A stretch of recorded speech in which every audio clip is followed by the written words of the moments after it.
বেগুন, টমেটো, এমন অনেকটা কিছু, ওলকপি, ফুলকপি আর বলেন না, সব ধরনের গাছের সম্বন্ধে আজকে জানবো। আর কি যে হলো, এই জায়গাটা ফাঁক রয়েছে, মনে করলাম যে কিছুটা সবজি এনে বসিয়ে দিই।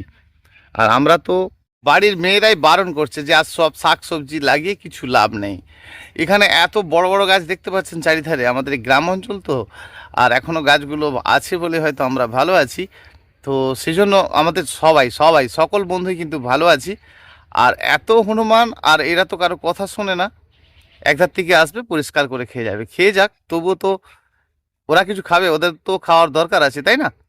তো চলুন বন্ধুরা, কি কি নিয়ে এলাম আর এক দাদার থেকে নিলাম এই বীজগুলো, কারণ আমি একটা সময় সবজি বীজ বিক্রি করলেও এখন আর করি না, তো কিনে নিলাম। দাদা গ্যারেন্টি দিয়েছে, আমি তো বললাম যে তোমার যদি ভালো হয় তাহলে কিন্তু ইউটিউব চ্যানেলে তোমাকে এর পরবর্তী আপডেট আমি দেব। তো আজ রোপণ করছি, ওর যদি ওই দাদার যদি ভালো হয় তাহলে কিন্তু আপনাদের সামনে আবার তুলে ধরবো যে উনি কোথা থেকে আমি নিলাম আর কোথা থেকে আপনারা পাবেন, সবটাই কিন্তু পরবর্তী ভিডিওতে জানাবো। সবজি নয়, সব ধরনের গাছের সম্বন্ধে কিন্তু বলবো বন্ধুরা। এই যে বিনস কড়াইয়ের বীজ দিয়েছে, দেখুন এগুলো সব শীত মরশুমের আর কি। এখনকার যে লাউ দিয়েছে, বলছি তো এটা খুব ভালো লাউ।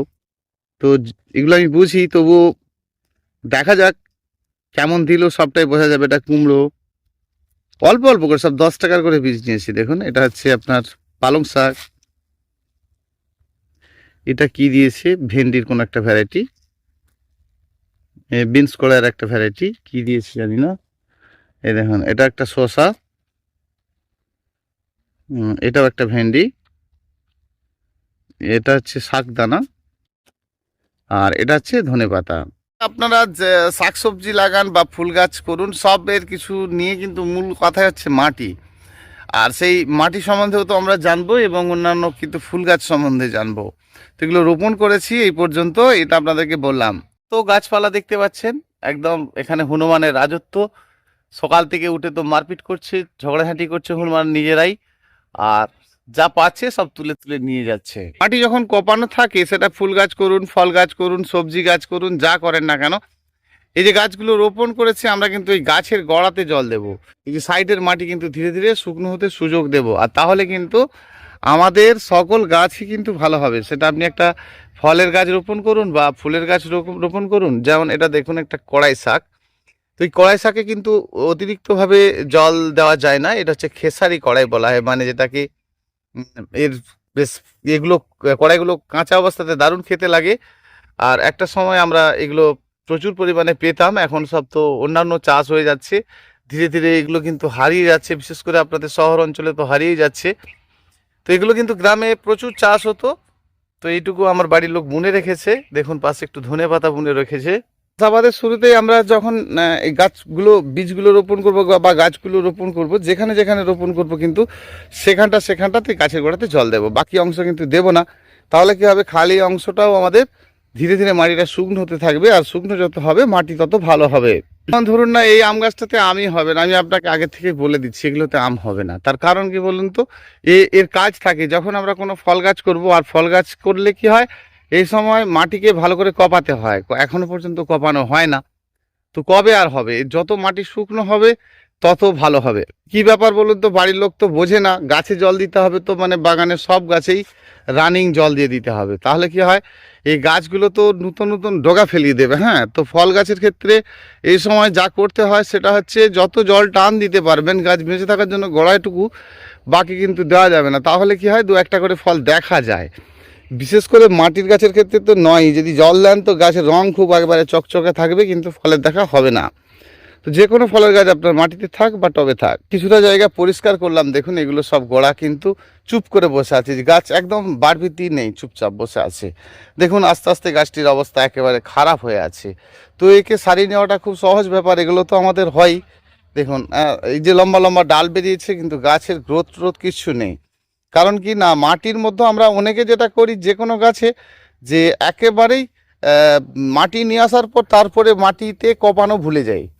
তো সেই জন্য কি হয়, আমাদের যেগুলো হয় চুপচাপ করে গাছ বসে থাকে, গাছের বৃদ্ধি হয় না। গাছ সবসময় ভালোবাসে যে তার গাছের গোড়া সবসময় এলোমেলো করা হোক, আর যত শেকড় মানে কাটিং হবে তত কিন্তু গাছে ফল হবে বা ফুল হবে। গাছে বেশি বেশি এই সময় ফল গাছে যখনই আপনি জল দেবেন, তখন কি হবে, গাছে নতুন পাতা বেরোবে, ফল হবে না। সেই জন্য বন্ধুরা যে কোনো ফল গাছে এই সময়টায় একেবারে জল বন্ধ করতে হবে। অনেকের বাড়িতে লিচু গাছ আছে, দেখেন যে লিচু তো হয়ই না, বেঁচেই আছে। তো কেন হয় না, যে এই সকল গাছে কি করতে হবে না, শীত পড়ে যাওয়া মানে খুব বড় বড় করে কপাতে হবে।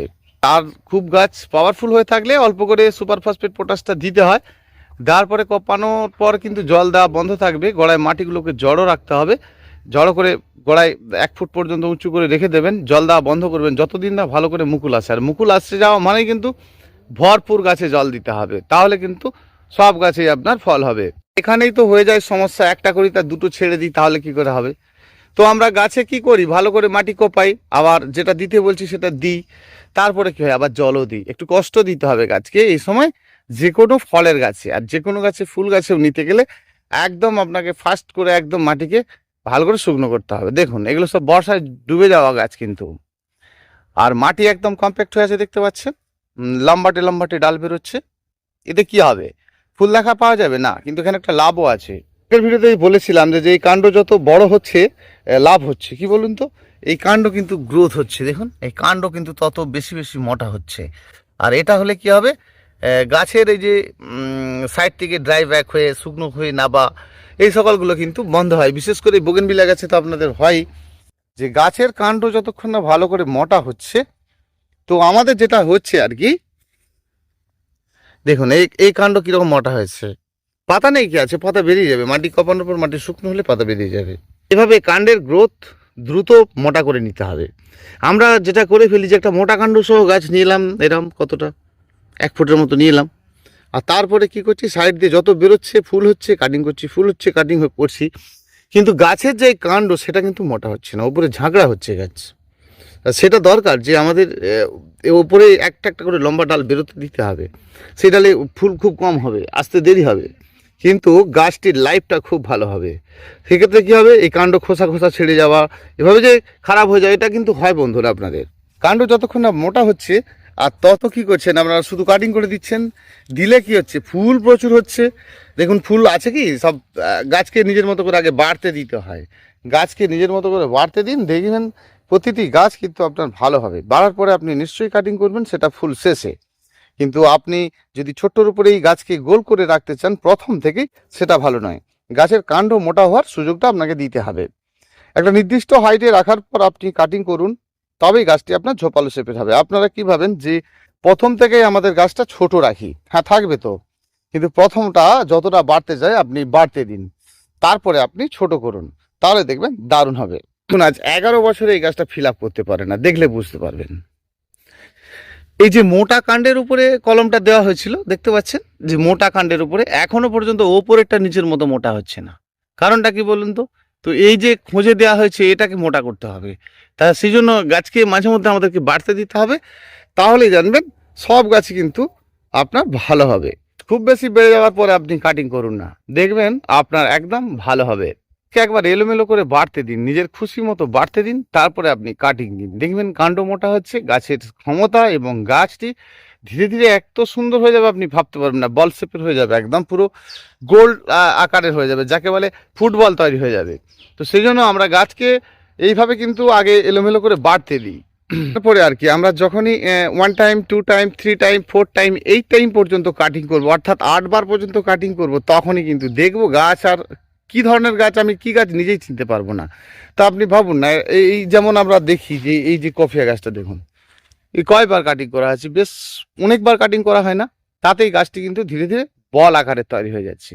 তো সকল গাছকে আপনারা যখন বল শেপের করতে চাইবেন, তখনই কিন্তু গাছকে প্রথমটা বাড়তে দেবেন, তারপরে কাটিং করে দেবেন, দেখবেন খুব সুন্দর হবে। প্রতিটি গাছ জানবেন এইভাবেই সুন্দর করতে হয়। এটা তো গেল আপনার গাছকে নিজের মতো করে সুন্দর শেপে করার জন্য, কিন্তু আমরা খাদ্য দেব কেমন, কখন দেব, কি, কেন বাড়ে না, এই যে আমরা চিন্তা করি যে আমাদের গাছ বাড়েই না, তা কেন বাড়ে না সেটা নিয়ে একটু শেয়ার করবো আপনাদের সঙ্গে। চলুন, কেন বাড়ে আর কেন বাড়ে না। আর আমরা তো সকলে সব একই মাটি পাবো না, কারণ শহরে তো সব সময় জানেন যে সব মাটি পাওয়াটা খুব দুষ্কর ব্যাপার হয়ে যায়, আর সেই জন্য একই মাটি আপনাদেরকে বারে বারে ব্যবহার করতে হয়। গ্রাম অঞ্চল হলে কিন্তু সেটা পাওয়া যায়, যে আপনারা মাটি একটা পেয়ে যান, কিন্তু শহরের ক্ষেত্রে কিন্তু সেটা একদমই সম্ভব হয় না। কিন্তু সেক্ষেত্রে আমাদের যেটা করতে হবে, যে আমরা একই মাটি ব্যবহার করব, কি করলে ভালো হবে, সবটা কিন্তু আজকে থাকছে ভিডিওতে। তো আজকের ভিডিওতে সবটাই থাকছে, একটু সময় দিন, নিশ্চয়ই আপনাদের সঙ্গে এই বিষয়টা নিয়ে শেয়ার করব। আর প্রতিটি গাছে আপনার ভালো হবে এবং প্রতিটি গাছে আপনি প্রচুর পরিমাণে ফুলও পাবেন। শুধু ফুল হচ্ছে আর অনেক ফুল হচ্ছে দেখলে হবে না, গাছের গেট আপ কেমন, এটা সব থেকে বড় কথা আমাদেরকে জানতে হবে। গাছের গেট আপ যত সুন্দর থাকবে, গাছের লং লাস্টিং তত ভালো থাকবে। আমরা হুট করে যে কোনো সময় কি করি, নাইট্রোজেন সার একটু দিয়ে দিলাম, একটু ডিএপি, একটু ইউরিয়া বেশি বেশি করে দিলাম, ফার্স্ট গাছ হয়ে গেল। সেই জন্য খাদ্য দিলেও যেমন আপনাকে ভেবে দিতে হবে আপনার গাছের প্রয়োজন আছে কি না, তেমন একই খাদ্য যখন আপনি বারে বারে দিতে থাকবেন, তখন দেখবেন একটা করে শুধু গাছের লম্বাটে ডালও বেরোচ্ছে, সেক্ষেত্রে ভালো করে ফুলও হচ্ছে না। তো সেই বিষয়গুলো আপনাকে একটু লক্ষ্য করতে হবে। আর এই সকলগুলো লক্ষ্য করতে গেলে এমন অনেক ধরনের ভিডিও দেওয়া আছে, আমি প্রতিটি ভিডিও দ্বারা কিন্তু একের পর এক ঘুরিয়ে ফিরিয়ে সেই বিষয়গুলোকে আপনাদের সঙ্গে কিন্তু তুলে ধরেছি। আর যেটাতে কিন্তু শিক্ষামূলক আপনি কিছু জানতে পারবেন এবং ভালো তো অবশ্যই করতে পারবেন। আপনারা আমার ভিডিওর দ্বারা জেনেছেন যে গাছ করতে গেলে মোটা মোটা কাণ্ডের গাছ কিনে নেব না, শুধু জানবো সেই গাছটা ছোট থেকে মোটা হয়ে বড় হয়েছে কিনা, তাহলে নেব। এরকম মোটা খাদা কেটে কেটে গাছ কিনে নিয়ে রোপণ করলে কি হয়, সেইগুলো পরবর্তী অবস্থায় সমস্যা হয়, উপর থেকে ড্রাই ব্যাগ নিচে নামে, এগুলো সমস্যা হয়। যাই হোক, আমরা যখন গাছ কিনবো সেই ছোট থেকে বড় হয়েছে সে গাছ দেখলেই চেনা যায়, তার এরকম খাদা কাটা থাকবে না, এরকম সমস্যাটা থাকবে না। গাছটি আমি বড় থেকে ছোট করেছি, তার মানে আমি তো বুঝতেই পারছি যে গাছটা অনেক বড় হয়েছিল এবং তারপরে আমি কেটে ছোট্ট করে রাখতে চেয়েছি। দেখুন বেশ বড় গাছকে কি আমি বড় রেখেছি, কোথা থেকে কেটে উড়িয়ে দিয়েছি দেখতে পাচ্ছেন, ছোট্ট করে রেখেছি। দেখুন এই পাইপের মধ্যে একটা আছে গাছ, দেখুন তোমারই একটা ভ্যারাইটি। তো এটা তো পাইপের লতা জাতীয় গাছ, তো এই লতা জাতীয় গাছ আমি পাইপের মধ্যে বসিয়েছি কেন, কারণ এই গাছটি প্রচুর বৃদ্ধি করে, এই বোগেনভিলার মতো। রোপণ বেশি মাটি পেয়ে গেলে দৌড়াদৌড়ি করে, তো তখন কি করতে হয় যে দৌড়াদৌড়ি করতে দেওয়া যাবে না, ছোট্টর মধ্যে থাকতে হবে, তাহলে বেশি বৃদ্ধি করে এমন গাছ তাদেরকে ছোট টব বা খুব বেশি লম্বাটে গাছ হয় বা ফুল যে সকল বড় গাছে ফুল হয়, বৃক্ষ জাতীয় গাছ, তাদেরকে কিন্তু ছোট ছোট টবে রোপণ করতে হয়, তাহলে বেশি ভালো হয়। যেমন ধরুন এটা একটি বনসাই চেরির গাছ, তো এই চেরিটা অনেকেই আবার খাওয়ার চেরি নামে বিক্রি করে দেয়। যাই হোক, তো এই গাছটি যদি আমি ছেড়ে দিতাম তো এখন মানে বড় হওয়ার জন্য, তাহলে এই গাছটা বিরাট বড় হয়ে যেত, ধরুন আজ 12-13 ফুট হয়ে যেত। তো এই যে 12-13 ফুট করার কোনো সুযোগই নেই, একবার করে খুব বড় করে বেড়ে যায়, আবার নিজের মতো করে ছোট্ট করে কেটে দিই। তো এটা আমরা টবেও করতে পারি, যেটা বনসাই করি। শীতের ফুলের একরকম পরিচর্যা করি, জবা গাছের জন্য একরকম পরিচর্যা করি, সবকে একটু ঘুরিয়ে ফিরিয়ে ভাবলেই আপনি কিন্তু সব ভালো করতে পারবেন। চলে এলাম, দেখুন এটা একটা পুকুর, এই যে পুকুরটা দেখছেন, এই পুকুরের যে মাটি বছরের পর বছর পচে যাচ্ছে। তো পচে যাচ্ছে মানে কি, এই মাটিটা পচছে, ওর ভেতরে যে মাটিটা রয়েছে, ধরুন এই পুকুরের পাড় থেকে যদি কেউ মাটি নেয়, তা পুকুরের পাড় থেকে নিলে কি হয়, এই মাটি মানে একটু গভীর থেকে মাটি নিতে হবে, তাহলে সেটা কি হয়, পচা মাটি হয়, সেই মাটিতে দুর্দান্ত গাছ হয়। তাই বলে আপনি নদীর থেকে ধারের থেকে মাটি নিলেন, সেখানে ঘাসপালা হয় না। আপনি ভালো করে লক্ষ্য করলে তো পেয়ে যাবেন এখানে প্রচুর ঘাসপালা আগাছা উদ্ভিদের জন্ম হয়, যেগুলো আমাদেরকে আবার ঘাস মারা ওষুধ দিয়ে মেরে দিতে হয়। তো দেখতে পাচ্ছেন, যখনই আপনার এই রকমই ঘাসযুক্ত মাটি হবে, মানে উদ্ভিদ ফুটবে যে মাটি, সে মাটি চলবে। অর্থাৎ যখন আপনারা নদীর ধার থেকে মাটি নেবেন, তো আপনার কলকাতা শহরে এটাই তো পাওয়া যায় বেশি, তাই না? তো যখন গঙ্গার ধার থেকে মাটি নিচ্ছে, ধার থেকে মাটি নিলে বলে দেবেন যে ধার থেকে মাটি নিক, কিন্তু তার ধারে যেখানে থেকে মাটি নেওয়া হবে সেখানে যেন এরকম ঘাসপালা ফোটে, আর সেই মাটিটি আপনি আপনার লোককে দিয়ে আনান, আর সেই মাটিতে আপনি গাছ রোপণ করুন, আর আপনার গাছ অবশ্যই ভালো হবে, যে কোনো ধরনের গাছ। এই দেখুন বিঘার পর বিঘা জায়গা পড়ে রয়েছে, আর এই সকল মাটিতে চাষ হয় উদ্ভিদ। হ্যাঁ, কোন উদ্ভিদ না, আমাদের ধান চাষ হয়, তো এরাও তো উদ্ভিদ। আর কিছু ফাঁকা জায়গার মধ্যে দেখুন প্রচুর আগাছা উদ্ভিদ হয়, তো মাটি ভালো না হলে কি এরকম আগাছা উদ্ভিদের জন্ম হয়? দেখুন প্রচুর আগাছা উদ্ভিদের জন্ম হয়, তার মানে কি হয়, এই মাটি ভীষণ ভালো, আর সেটা কিন্তু আপনারা নেবেন। তো আপনারা যখন কোনো মাটি নেবেন, সেই মাটি কিন্তু 3 ফুট পর্যন্ত ভালো, হ্যাঁ। আর সেই 3 ফুট পর্যন্ত মাটি, এই যে মাটি পাওয়া খুব মুশকিলের ব্যাপার, এটা গ্রাম অঞ্চল হলেই ভালো, তবেই তো আপনি পাবেন। দেখুন এই যে মাটি সারাটা বছরে কিন্তু পচে যাচ্ছে, সব সময় পচছে, একটা ধান শেষ হয় তো আবার একটা ধান শুরু হয়, তার মানে কি এই মাটিটা পচছে, এই পচছে মানে একদম গন্ধ হয়ে আছে, দেখুন এই মাটি একদম গন্ধ এবং চিটচিটে। দেখুন এই মাটির মধ্যে কিন্তু চিট, এই চিট মাটিতে কি হয় না, এই চিট মাটি শুকনো হলে এই মাটিতে দুর্দান্ত গাছ হয়। সেই জন্য যখন কোনো নূতন বাগান হয় সেই বাগানে এই মাঠের মাটি ফেলানো হয়। এটা গ্রাম অঞ্চলে হয়, আপনারা হয়তো জানেন কি না জানি না।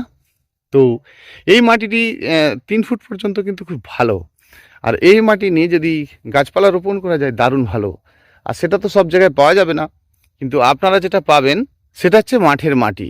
এই মাঠের মাটি আপনারা পাবেন না, কিন্তু রাস্তাঘাটের মাটি পাবেন। যেখানেই মাটি নেন না কেন 3 ফুট উচ্চতার বেশি মাটিটা নেবেন না, ভেতরেরটা নেবেন না, কারণ সেখানে রৌদ্র প্রবেশ করে না, সেই মাটিটা ভালো নয়। কিন্তু পচা পুকুর মানে পুকুরের থেকে যে নিচের পচা মাটি সেটা কিন্তু দারুণ। দেখুন বন্ধুরা, এবারে আসি আরেকটা বিষয়। তাহলে পচা মাটির বিষয়টা আমরা জেনে গেলাম যে যে কোনো মাটিকে যদি আমরা জলে পচি সেটাও গাছের গোড়ায় দিই, দারুণ কাজ করে। তো এই যে ধান চাষ, এটা ধান গাছের চারা, নিশ্চয়ই বুঝতে পারছেন এটা হচ্ছে ধানের বীজ ফেলানো হয়েছে। তো এরা বড় হলে কিন্তু এটা আবার কিন্তু আপনার কি হবে, এটাই এর যে শেকড়টা সেটাই আবার গাছের জন্য কাজে লাগবে। তো আমাদের গাছের জন্যই কিন্তু এত কিছু, আর গাছের কাজে কিন্তু আমরা পাচ্ছি সব পরের পর। ধরুন আমরা যে সরিষার খৈল দিচ্ছি, বাদাম খৈলটা দিচ্ছি, সব এলো কোথা থেকে? সবই কিন্তু গাছ থেকে।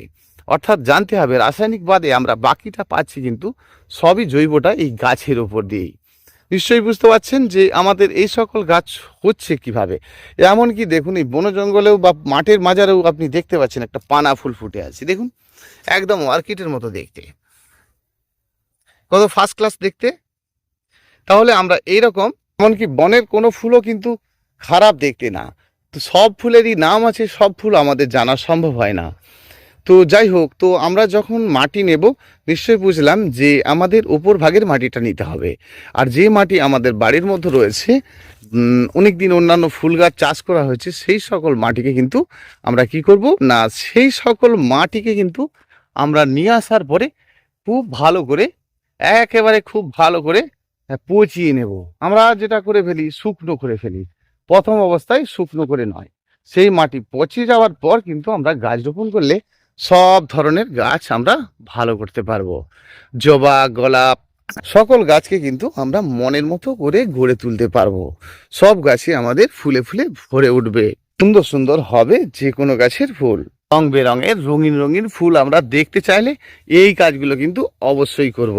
সহজেই যে আপনার ফুল হতে পারে আপনি ভাবতেও পারবেন না। আমাদের অনেক কষ্ট করে ফুল গাছগুলি গড়তে হয়, যদি ভালো না হয় ভালো কি লাগে?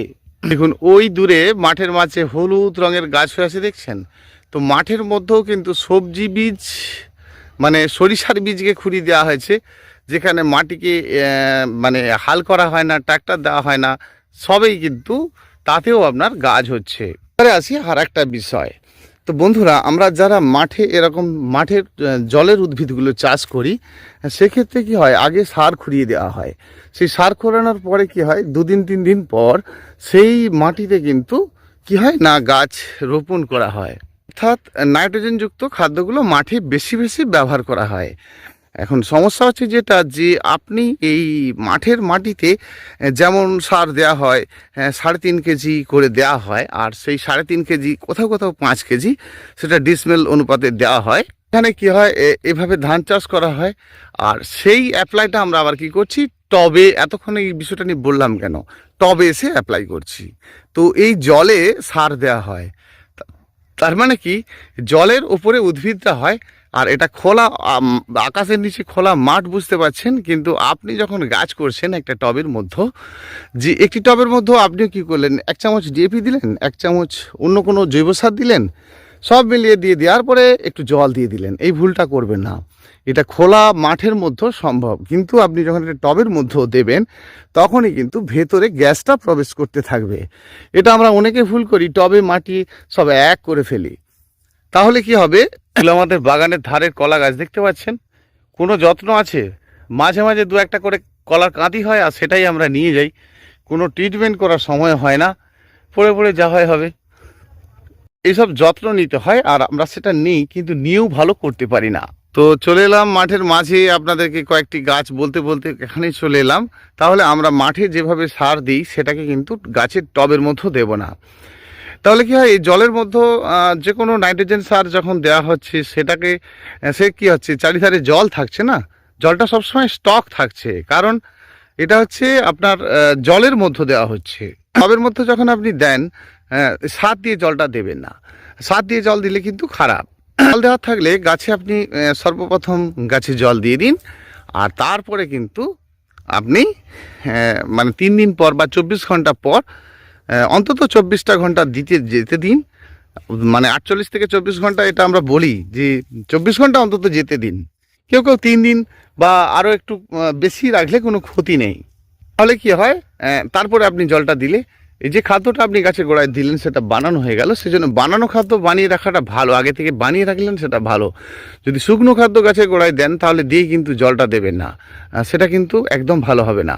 তো বন্ধুরা, আজকে আমরা বেশ কয়েকটি বিষয় নিয়ে মোটামুটি আমরা শেয়ার করলাম, আর ভালো হবে, কারণ আমরা এটা বুঝলাম যে গাছের গোড়ায় আমরা যখন জল দেব, সব সময় কি হয় যে জল দেব মানে জল দিলাম, গাছের জল ভেজা আছে, সব সময় কাদাই হয়ে আছে, আমরা সেখানে কি করছি, মাটি শুকনো করছি না, আবারও জল দিচ্ছি, সেটাও খারাপ।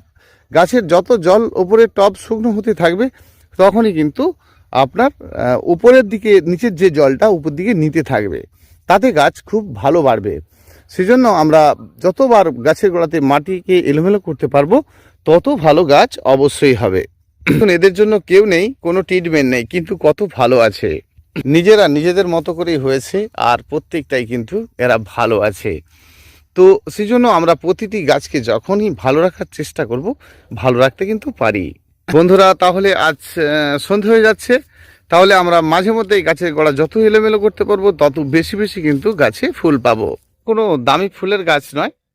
তো বন্ধুরা, যেটা বলতে বলতে রয়ে গেলাম যে যত এলোমেলো করব তত বেশি ফুল পাবো, অর্থাৎ এলোমেলো শেষে আবার এলোমেলো নয়, এলোমেলো করলাম তার কিছু কাজ দেখলাম, গাছে ডাল কাটলাম তার কিছু কাজ দেখলাম, গাছে খাদ্য দিলাম তার কিছু কাজ দেখলাম, তাহলেই কিন্তু আমরা করব।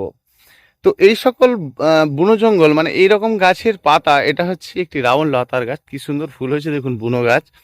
আর এই রকম ধরনের গাছের পাতাকেও যদি আমরা জলে পচিয়ে দিই, যেমন কিচেন কম্পোস্টকে করি, তাহলে আমাদের প্রতিটি গাছই ভালো হবে। বন্ধুরা, পুষ্পশ্রী নার্সারি কলাঘাট, আমি কমল।